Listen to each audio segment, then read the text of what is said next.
미래를 여는 소통, 독서토론 진행을 맡은 박정혜입니다. 요즘 대한민국은 독서토론 대회 또는 토론 대회로 많이 열풍에 휩싸이고 있습니다. 자, 그럼 오늘은 각 지자체별로나 학교별 또는 교육청 단위별로 이루어지고 있는 대회에 대한 진단들과 함께 올바른 그 독서토론 방법에 관한 이야기를 좀 나누고자 합니다.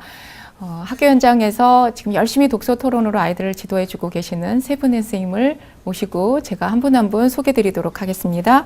우선 먼저 대한민국 독서토론 논술대회 기획팀장님이시고 충원고등학교 교사이신 김상수 선생님 나오셨습니다.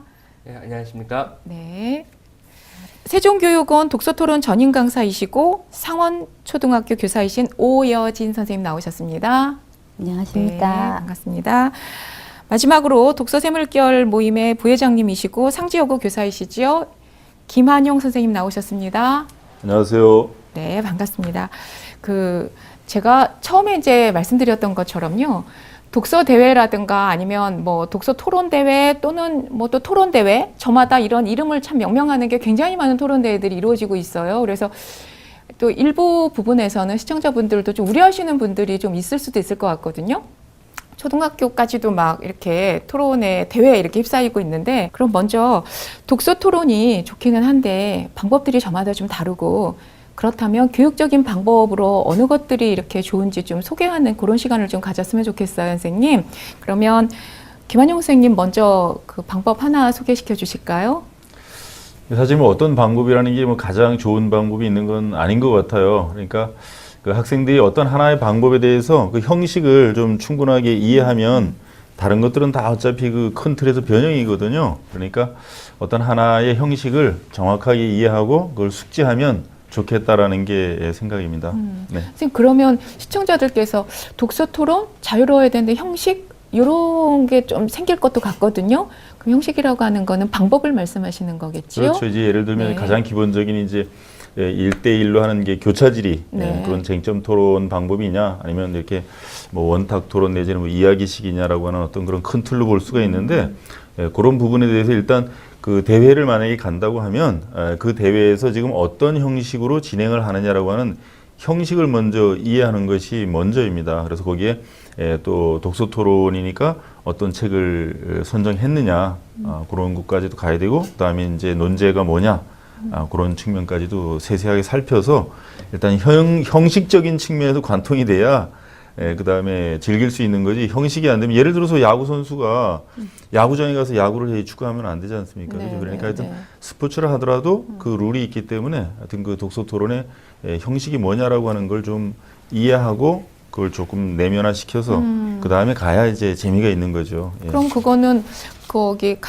뭐 요즘 많이 이루어지고 있는 학교 밖에서도 이루어지고 있는 그 대회들이 그 지금은 현재 좀 올바르게 좀 가고 있는 방향이기 때문에 준비하는 사람은 방법을 잘 숙지하는 것이 중요하다, 그 말씀을 하시는 겁니까? 그렇죠. 예, 약간씩 좀 뭐 네, 룰이 다른 거지. 네. 예. 네, 그럼 오혜진 선생님, 방법 중에서 그러면 초중고 학생들 구분 없이요, 이런 방법들이 참 좋게 보이더라, 교육적으로 하는 방법 한번 구체적으로 소개를 한번 사례를 들어서 해주실 수 있으세요? 네. 네. 먼저 이야기식 독서 토론에 대해서 초등학교에서 많이 사용할 수 있는 토론 방법이라서 안내드리고 싶은데요. 이 토론 방법은 한 8명에서 10명 또는 10명 약간 더 넘는 아이들이 함께 둥글게 모여서 이제 편안한 마음으로 차를 마시면서 뭐 수다 떨듯이 이야기하는 토론 방식이에요. 그러니까 좋은 대상 도서를 선정해서 그 대상 도서에 대해서 질문을 이제 3가지 유형으로 만들어서 그 질문을 아이들이 편안하게 대답을 하는 형식인데, 그 질문은 처음에는 뭐 책을 읽지 않았어도 그냥 흔히 친구들끼리 이야기할 수 있는 질문에서 책 내용에 관한 질문, 그 다음에 자기 자신과 주변 그 사회랑 연관 지을 수 있는 이런 다양한 수준의 질문을 편안하게 대답할 수 있는 아이들끼리 서로 이야기할 수 있는 이런 토론 방식이 이제 있어서, 이건 자기가 평가를 받고 있다는 이런 느낌도 받지 않고 할 수 있는 토론 방식이라 초등학생한테 긴장감을 유발하지 않고 경쟁 의식을 갖지 않고 할 수 있는 좋은 토론 방식이라고 생각합니다. 그럼 아까 독서 토론의 방법 중인데 앞에 이야기라는 말씀이 예. 해주셨는데요. 네. 이야기라고 하는 제목이 있는 그게 그냥 편하게 이야기를 하는 과정에서도 대회에 그런 모형들이 있나 예. 보죠? 네. 아이들은 책을 읽으면 도달할 수 있는 네, 그 건가 이야기의 보죠? 발문이 세 가지 네. 유형으로 세 가지 이루어질 유형. 수 있어요. 네. 제목이 재밌습니다. 이야기식 독서 토론. 네. 네. 그러면 그 혹시 이야기식 독서 토론 또 방법 말고 다른 어떤 또 방법들이 또 있나요? 교차 질의식 독서 토론을 이야기를 하고 싶은데요. 교차 질의식 독서 토론이라는 것은 그 보통 뭐 2대2 혹은 3대3으로 한 주제에 대해서 찬성과 반대로 나뉘어서 입론, 그리고 교차 조사 및 반론, 그리고 재반론 이런 과정을 거쳐가지고 정해져 있는 룰대로 이루어진 토론입니다. 그 교차 질의식 독서 토론은 엄격한 룰에 의해서 진행이 되기 때문에 모든 토론자가 자신이 발언할 수 있는 기회가 보장이 되어 있기 때문에 한쪽으로 너무 쏠리는 것을 막을 수가 있습니다. 그러니까 자유 토론의 경우는 그 토론을 주도하는 학생이 토론의 흐름 자체를 다 그냥 바꿔버릴 수도 있는데 교차 질의 및 독서 토론 같은 경우는 그러한 것들을 방지할 수 있죠. 네. 선생님 말씀 중에 또 아까는 이야기식이라고 독서 토론을 오여진 선생님께서 말씀해 주셨고요. 김상호 선생님께서는 교차 질의식 독서 토론 이렇게 말씀하셨는데 교차 질의 그러면 언뜻 들으면은 질문에 방점이 찍히는 거를 말씀하시나요? 예, 맞습니다. 네. 그 앞서 이제 그 오희진 선생님께서 말씀하신 이야기식 토론이 좀 다양한 이야기들을 할 수 있던 장점을 가졌다고 한다면은 교차 질의 및 질의식 독서 토론 같은 경우는 아까 말씀드렸다시피 찬성과 반대 서로 다른 입장으로 나눠져 있기 때문에 상대방의 주장이 그리고 그 주장을 뒷받침하고 있는 논거가 정말 신뢰할 수 있는지 또 타당한지 공정한지 상대방의 주장을 비판적으로 들으면서 상대방이 교차 질의를 하고 반론을 하는 과정 속에서 상대방의 어떤 주장의 허점을 주장을 하는 거죠. 네, 그러면 지금 몇 년 전서부터 이렇게 프랭카드나 이런 그 학교에서도 단위별로 이루어지지만 많이 이렇게 초등학교까지도요, 중고등학교 영역인 줄 알았는데 초등학교까지도 토론의 어떤 모형들이 있어서 많이 그 대회들을 이루어지고 있잖아요. 그러면 말씀해 주셨던 두 분의 이야기에 명명하는 방법만 다르지 그 범주 안에 다 있다는 얘기신 거지요? 네. 그렇죠. 왜냐면 이게 일단 기본적으로 그 토론이라고 하는 용어 자체가 교육 과정에서 언급이 돼요. 이게 네. 이제 초등학교 5학년부터 정식으로 네, 네. 언급이 물론 그 전에 이제 토이라는 말은 나오는데 예, 토론이라는 그 교육 과정 자체가 초등학교 5학년부터 언급이 되기 때문에 이건 너무나 당연스러운 거죠. 예, 너무나 자연스러운 거기 때문에 예, 그거는 뭐 당연히 해야 되는 거고 학생들도 또 숙지를 해야 되는 겁니다. 예. 그러면 이제 5학년부터 초등학교 5학년부터 나오는 교육 과정이기 때문에 반드시 숙지가 되어야 되고 또 당연히 그 아이들이 좀 몸에서 좀 배는 어떤 그런 토론 문화로서 가야 된다는 말씀들을 해주셨네요. 자, 그러면 그 교육적인 효과들은 이야기식하고 교차 질의를 나눠서 한번 얘기를 해볼 텐데요. 이야기식 독서 토론의 교육적 효과는 어떤 거라고 이렇게 말씀들을 해주실 수 있을까요? 교육적인 효과. 글쎄 그 아이들 입장에서 본다면 당연히 이야기식을 먼저 해야 됩니다. 네. 그러니까 이제 왜냐하면 이 토론이라는 게 말을 해야 되는 거잖아요. 네, 그러면 네, 네. 이제 아이들의 그 단계가 이렇게 가르치다 보면 보여요. 그러면 처음에는 아이들이 막 긴장하면 입이 바짝바짝 말라가지고 말을 잘 못하고, 예, 그래서 뭐 그러면서 또 이 버벅거리고, 그다음에 말이 빨라지고, 어떤 경우는 또 어떤 학생이 또 너무 느리고, 또 어떤 학생은 머리가 하얘지기 때문에 아예 입을 딱 닫고, 그래서 어쨌든 그 과정을 건너가는 과정이 필요해요. 그래서 처음부터 교차 질의를 하면 아이들이 굉장히 부담스러워하기 때문에 사실은 이야기식이라고 하는 그 단계에도 아까 말씀하신 그 1단계, 2단계, 3단계 속에 그 3단계에 가면 찬반에 관한 그런 상황이 잠깐씩 나오거든요. 그렇기 때문에 이야기식을 거치고 그다음에 교차 질의를 또 하면 아이들이 쉽게 이렇게 점프가 가능하죠. 예, 그러니까 좀 단계가 필요하다. 네, 오혜진 선생님 초등에 계시는데요. 혹시 5학년부터 교육 과정에 있는데 실질적으로 학교 현장에서도 지금 이야기식이든 교차 질의식이든 이렇게 토론들이 5학년 애들한테도 좀 교실 현장에서 잘 이루어지고 있을까요? 이야기식 같은 경우는 보편화돼서 수업에서 많이 사용되기보다 네네. 아무래도 교차 질의식이 흔히 찬반 토론이라고 하면 많이 사용됐는데 근데 승패가 뚜렷이 갈리는 토론에서 이기려고 하는 이런 토론 문화는 반드시 지양되어야 되는데 거기서 이제 이 교차 질의식에서 운영하는 묘미에서 아이들한테 긍정적인 효과를 불러일으키는 부분은 먼저 찬성 반대를 즉흥적으로 그 자리에서 바로 이제 결정하게 됩니다. 그러면 내 생각이 편협되게 빠지거나 고집하지 않고 그 자리에서 정해진 입장을 생각하면서 양쪽 입장을 생각해서 공감하는 능력을 가질 수 있는 부분이 분명히 있고요. 그리고 자기 승부에만 집착해서 시나리오를 막 준비해서 따발총처럼 말하는 아이들이 분명히 있거든요. 네네네. 그럴 때 이제 이 아이들이 오히려 경청하는 자세를 갖는 것과 네네네. 인정하는 것에도 점수를 부여함으로써 좀 더 생산적이고 양질의 토론을 이끌 수 있는 이런 장점을 이끄는 운영에서 효과를 발휘할 수 있다고 생각합니다. 네. 그리고 교차 질의식 토론 같은 경우는요. 앞서 말씀하셨다시피 찬성과 반대를 그 자리에서 결정을 하게 돼요. 그렇기 때문에 제가 이제 토론 대회에서 심사를 하다 보면은 앞선 주제에서 찬성 측이었어요. 근데 이제 반대 측의 주장 중에서 네네네. 자기가 듣기에도 고개가 끄덕여지는 네. 주장이 있을 수 있잖아요. 네. 근데 다음 라운드에서는 찬성했던 팀이 반대 팀이 될 수도 있거든요. 그렇다면은 방금 전에 상대방이 주장했던 것 중에서 자신이 정말 옳다라고 생각했던 내용들을 가져와서 자신의 주장을 강화하기도 하고요. 그런 어떤 과정 속에서 상대방의 이야기를 듣는 어떤 연습이 되는 거죠. 저희가 왜 TV를 보면 심심치 않게 방송에서도 패널들이 나와서 이렇게 찬반 논쟁을 벌이는 부분들도 좀 있어서 학생들이나 학부모님들도 많이 보시게 될 텐데요. 실질적으로 그렇게 경쟁적인 거를 선생님들이 선호하시지는 않는 건 당연할 텐데, 이게 독서라고 하는 부분이 그게 이제 대회가 붙다 보니까 좀 우려되는 점이라든가, 좀 그런 부분들은 혹시 대한민국을 좀 진단해야 되는 부분들이 혹시 있으면 조금 짚고 넘어가 볼까요? 제 경험에 의하면 학생들은 큰 문제 없습니다. 네. 왜냐하면 아이들은 아까 말씀하신 대로 듣고 나면 저거 맞다라고 고개를 끄덕이기도 하고 또 학생들이 아주 순발력 있게 잘 들었습니다라고 이렇게 상대방에 대한 존중을 분명히 합니다. 그래서 지금 그 아까 말씀하신 그 이제 네. 어른들이 하고 있는 네. 그 정치적인 토론 그런 부분이 사실은 좀 뭔가 이 맥락이 안 맞다라는 부분이 있고 학생들은 걱정 안 하셔도 될 만큼 지금 아주 잘 성숙되어 가고 있다고 저희는 뭐 자부합니다. 네, 오히려 학생들보다 어른들이 그게 이해관계 때문에 안 되는 부분이다라고 하는 거지, 학생들은 초중고 할 것 없이 그런 성숙한 것들이 오히려 토론을 통해서 닦아지고 습득된다, 이런 말씀으로 이해를 하면 될까요? 네, 그렇습니다. 네. 그렇군요. 자, 그러면 저희가 학생들한테 설문지를 좀 돌려서 중복된 내용들을 갖고 제가 좀 질문을 드리려고 하는데요. 중학생 아이가 질문들을 한 것 중에 저희가 요약을 해봤더니 좀 중복되는 것 중에 이야기식 독서 토론이 일반 토론과 다른 점이 무엇인가요? 하는 거하고요. 그리고 토론 준비를 잘하려면 어떻게 해야 하나요? 중학생이 질문을 해주셨네요. 자, 어느 선생님이 말씀해 주실까요?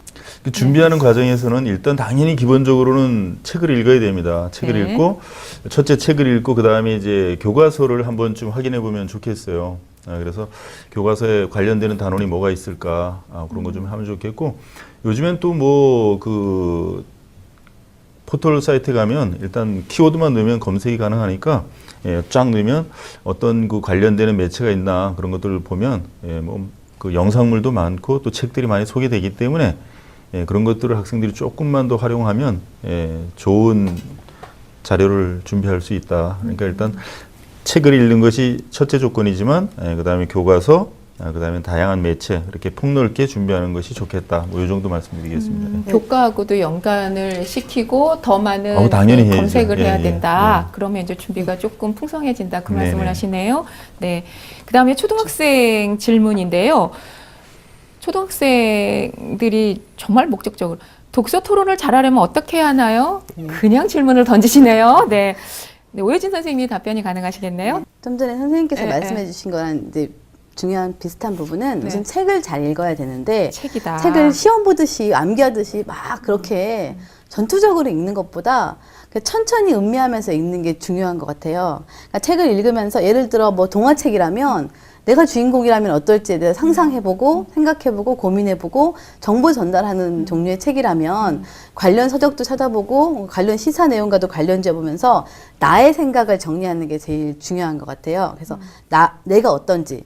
이번에 올해 같은 경우 여기 독서 토론대회 주제가 소비라고 한다면 그러니까 해당 도서를 읽으면서 자기 소비 성향도 한번 생각해보고 내가 어떤 걸 중요시 여기는지에 대해 생각해보고 더 나아가서 내가 이제 어떻게 살아갈 때까지 고민이 되어야 이거에 대해서 얘기가 심층적으로 나올 수 있을 거거든요. 그러니까 나의 생각에 대해서 고민해보는 독서 방식이 중요한 것 같고, 덧붙이자면 토론할 때 잘 듣는 거, 그리고 편안한 마음으로 참석하는 게 가장 중요한 것 같습니다. 아, 그러면 일단은 책을 좀 읽고 그와 관련된 다른 책들도 좀 정독을 하고 그다음에 잘 듣는 거 이렇게 두 가지를 또 말씀해 주시네요. 네, 다음은 고등학생 질문 드리도록 하겠습니다. 교차 지리식 독서 토론을 준비하는데 가장 중요한 토론지 작성 이야기가 나오네요, 선생님. 토론지 작성 어떻게 하면 잘할 수 있을까요? 질문입니다. 예. 네. 학생들이 토론지 작성하는 건 상당히 부담스러워합니다. 그런데 토론지 작성은 주요한 쟁점들만 잡아도 상당히 성공을 거둘 수가 있는데요. 네. 제가 작년에 열렸던 대한민국 독서 토론 대회에서 교차 지리식 독서 토론을 했던 사례를 하나 가져왔습니다. 작년에 그 학교에서 학생들의 스마트폰 소지를 허용해야 한다라는 주제로 찬성 반대 토론을 했었는데요. 찬성의 어떤 주장으로 첫 번째, 스마트폰은 전자화된 사전으로 방대한 정보를 담을 수 있어 학생들의 학업 능력 향상에 도움이 된다. 둘째, 언제든지 신속하게 정보를 검색할 수 있다. 이 두 가지 주장을 펼쳤는데요. 자신의 주장을 상대방에게 설득하기 위해서는 그 주장을 뒷받침하는 근거가 있어야 되겠죠. 그래서 그 근거로 첫 번째, 스마트폰은 10개에서 30개까지 사전을 많이 담을 수 있어서 학생들이 필요로 하는 정보를 많이 담을 수 있다. 두 번째, 한국교육학술정보원에서 학교 58개 교의 초중학생 2,904명을 대상으로 한 스마트 기기 활용 학습 효과 연구에 대한 논문을 근거로 담고 있습니다. 그러면 이 방송을 보는 학생들한테 팁으로 준다면 아까 그 토론지 작성에서요. 주장했던 내용에 선생님께서 말씀하실 때 근거가 이게 잘 된 건가요? 주장을 뒷받침하는 근거는요, 뭐 가장 중요한 게 자료의 출처가 어디냐. 그래서 아까 사례에서는 논문을 가지고 네, 이제 어떤 네. 근거로 들었었는데 네. 상당히 신뢰성 있는 정보라고 할 수 있겠죠. 그러니까 정보원의 문제 그것도 좀 살펴봐야 되는 말씀을 해주셨네요. 네. 그럼 보통 그 근거는 한 몇 개 정도 하는 게 좋은가요? 뭐 보통은 이제 주장에 따라서 3개 정도, 세 개. 정도 세부 주장을 펼치고요. 그 주장에 대해서 각각 한두 개씩 근거를 들고 있습니다. 그러면 요거는 독서 토론이면 대상 도서가 있다는 말씀이신 거죠? 예. 그러면 근거나 이게 대상 도서를 아이가 이제 읽으면 거기에서도 근거를 찾을 수 있는 것들이 적힌 거죠? 예, 말씀하셨던 것처럼 저희는 일반 토론이 아닌 독서 토론이기 때문에 네네네. 학생들이 근거를 삼는 대상이 일단 1차적으로는 대외 지정 도서가 되고요. 네. 그리고 저희는 그 지정 도서뿐만 아니라 학교에서 수업 시간에 배우는 교과서라든가 다른 도서들을 또 활용하도록 하고 있습니다. 아, 그렇군요. 자, 그러면 독서 토론을 그 지도하시는 선생님들이나 학부모님들께 토론을 그 지도하실 때 이것만은 놓치지 않으셨으면 좋겠습니다 하는 꿀팁 같은 거 있죠? 예. 그 아이들 입장에서 좀 쉽게 갈 수 있게 열어놔야 됩니다. 처음부터 뭐뭐 해라고 말하지 말고 아까 말씀하신 이제 그 부분에서도 뭐 브레인스토밍 한다 그럴까 그러면 아이들이 그냥 자연스럽게 찬성을 하게 되면 그 찬성에 대응되는 반대가 반드시 나오게 돼 있어요. 그러니까 처음부터 그걸 채우려고 애쓰지 말고 그냥 생각나는 대로 이렇게 뭐 막 쏟아내다 보면 야 이거 뭐 하고 또 연결되지? 그 자체가 토론이니까 그렇게 만들어 갈 수 있게 일단 열어놓다 보면 아이들이 하나하나 이렇게 퍼즐 맞추듯이 해가는 과정이 눈에 보입니다. 그러니까 처음부터 완벽할 수 없으니까 일단 열어놓고 시간을 좀 줘라.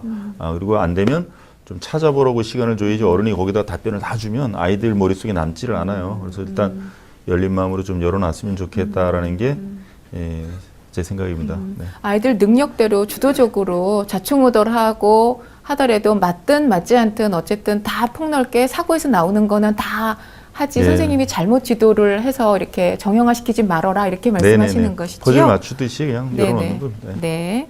자, 그다음 선생님. 수상 여부나 점수에 너무 집착하지 말고 아이들이 편안하게 2시간 동안 뭐 이야기식 독서 토론이라고 한다면 2시간 동안 내가 배운 거 잘 듣고 자기가 알고 있는 걸 나누는 시간으로 온다는 마음으로 보내신다면 아이들이 큰 배움과 기쁨을 얻고 올 수 있을 거라고 생각합니다. 네. 그다음 예. 선생님.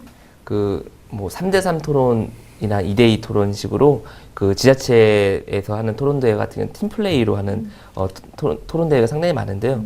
그 토론대회 심사를 하다 보면은 발언을 하는 학생을 제외하고 나머지 학생은 좀 멀뚱멀뚱히 있는 경우들이 있어요. 근데 팀전이잖아요. 그럼 팀플레이가 상당히 중요하다고 말할 수 있어요. 아무래도 말을 하는 학생 같은 경우는 거기에 집중하고 있기 때문에 다른 생각들을 하기 여유가 좀 안 되잖아요. 그랬을 때 옆에 있는 학생들 같은 경우는 원래 어떤 경기도 당사자보다는 옆에서 이렇게 관전할 때 볼 때 더 잘 보이잖아요. 그러니까 옆에 있는 친구가 이야기할 때 메모를 해가면서 같은 편의 친구가 놓치고 있는 부분들을 메모해서 알려준다던가 상대방의 주장에 대한 근거들을 찾아서 옆에서 알려준다던가 이런 식의 어떤 보조적인 역할을 한다면은 좀 더 훌륭한 토론이 될 수 있습니다. 팀원들끼리 서로 도와가면서 할 때 개인의 역량도 더 강화될 수도 있다는 말씀이시면서 그렇게 좀 팀별로 좀 강화되는 것들을 조금 하는 게 팁이겠다라고 선생님을 말씀해 주시네요. 네, 김한영 선생님께 여쭙겠습니다. 그 독서샘물결 모임에서도 대회가 있나요?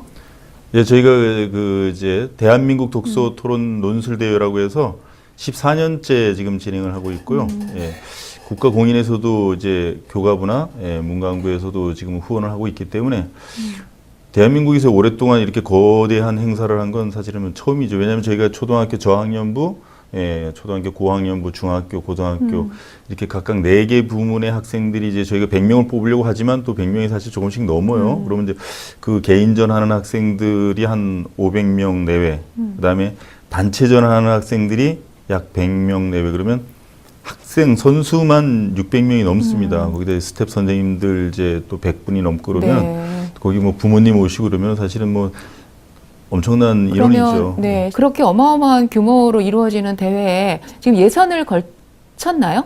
네, 지방 예선은 벌써 다 끝났고 끝났고요. 이제 저희가 큰 틀은 단체전, 개인전 이렇게 진행이 됩니다. 그래서 그럼 본선은 예, 예. 언제인가요? 요번에 10월 30일 날입니다. 30일 예, 날요? 그래서 금요일, 그러면- 토요일 진행이 됩니다. 네, 본선 진출자들은 아주 많이 좀 준비하는 사항들을 듣고 싶어 하실 것 같아요. 그러면 준비 사항들은 어떤 것들인지 간단하게만 말씀해 주시겠어요? 이제 단체전이냐 개인전이냐에 따라서 좀 준비도는 좀 다르겠는데 가장 기본적인 건 어디까지나 독서죠. 예, 그래서 지정된 도서와 그다음에 이제 그 교과서, 네네네. 교과서에서 자기가 그동안 배웠던 교과서에서 어떤 연결고리가 있는가. 예, 그리고 나서는 이제 또 다양한 매체를 폭넓게 당연히 본인이 그렇군요. 수용하도록 네네. 준비해야죠. 예. 예, 대한민국 학생들은 수업 장면에서 교사가 하는 이야기를 듣고 고개를 끄덕이는 데 익숙해져 있다고 얘기를 합니다. 독서 토론은 상대방의 이야기를 경청하면서 상대방의 이야기가 맞는지 비판적으로 듣는 것이 상당히 중요한데요. 자신의 말을, 자신의 주장을 펼치는 것이 중요한 만큼 상대방의 이야기를 경청하는 자세가 매우 중요하다고 생각합니다. 네, 경청하는 자세 여러분 기억해야겠습니다. 네, 그다음 오혜진 선생님. 예, 독서 토론 대회 하면 좀 무겁게 생각하는 경향이 있는데 초등학생들은 새로운 친구를 만나서 수다 떤다고 생각을 하면 좀 더 가볍게 참여할 수 있을 것 같아요. 이렇게 많이 참여해서 우리 토론문, 성숙한 토론 문화 만들어 나가는 우리 꿈나무들이 되었으면 좋겠습니다. 다 수다 떨듯이 네. 예, 자기의 이야기를 할 수 있는 그래서 성숙한 꿈나무들이 되었으면 좋겠다라고 말씀해 주셨습니다. 네, 김한영 선생님. 예, 저는 두 가지 팁을 드리려고 해요. 하나는 이제 그 독서를 하면 차원이 한 3차원 정도 된다고 이해를 하시면 좋을 것 같아요. 그런데 독서 토론을 하면 4차원이 됩니다. 그러니까 독서 토론은 4차원으로 가는 어떤 연결고리다라고 생각을 하고 도전을 해보면 좋겠고요. 또 학생들이 그 토론지를 작성하는데 사실 뭐 이야기식 같은 경우에는 책만 읽고 주변 뭐 매체만 좀 이렇게 준비를 해가지고 오면 그렇게 부담을 느끼지 않아도 됩니다. 그런데 이제 교차지리 같은 경우에는 이제 준비를 좀 철저히 해야 되고 자기가 찬반에 대한 이제 찬성하면 반대에 대한 이제 짝이 되는 이제 그 주장이 있으니까 그걸 준비해 오는데 대부분 학생들이 보면 그 토론지는 준비해 오는데 그 다음 과정이 없는 것 같아요. 그럼 그 다음 과정이 뭐냐면 중요하다고 생각되는 부분은 이제 가장 기본적인 밑줄 치기. 그리고 나서 거기서 또 가장 중요하다고 생각되는 그 포인트가 되는 부분이 분명히 있을 겁니다. 그럼 그 부분은 또 형광펜으로 이렇게 핵심어에다가 표시를 해가지고 오면 사실 나중엔 핵심어만 딱 보고 본인이 말할 수 있는 정도가 돼야 되거든요.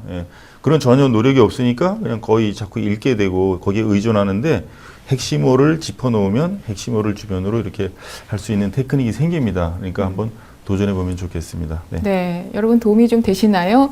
그 독서 토론은 토론과 독서가 같이 이렇게 만나는 장이기도 하고요.